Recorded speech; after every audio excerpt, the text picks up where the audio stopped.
आज जन्मदिन है उस जननायक का जिसने देश की उम्मीदों को, देश के हौसले को, देश की संस्कृति, विरासत और विचारधारा को एक सुनहरे सूर्योदय की तरफ मोड़ दिया।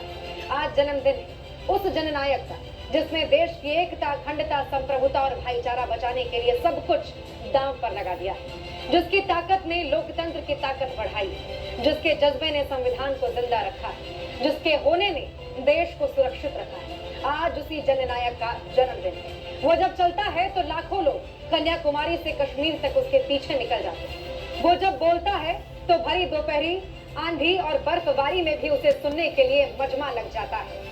वो जिसने आइडिया ऑफ इंडिया के सिद्धांत को पुनर्स्थापित किया, मॉडल स्टेट की परिभाषा दी है, वो जिसके अंदर करुणा है, प्रेम है, इंसानियत है, वो जो आजादपुर सब्जी मंडी के रामेश्वर ही आंसू तक नहीं देख पाता, वो जिसके आगे भारत की अगली पीढ़ी अपने सुंदर भविष्य का ख्वाब देखती है। आज उसी जननायक श्री राहुल गांधी का जन्मदिन है। संस्कृत भाषा में राहुल का अर्थ है चंद्रमा, लेकिन राजनीतिक जीवन में राहुल ने अपनी रोशनी से दुनिया भर को प्रभावित किया है। राहुल का अर्थ त्याग है, बलिदान है, तपस्या है। वो राहुल जिन्होंने खून से लथपथ अपनी दादी इंदिरा जी को देश के लिए शहीद होते, समर्पित होते देखा।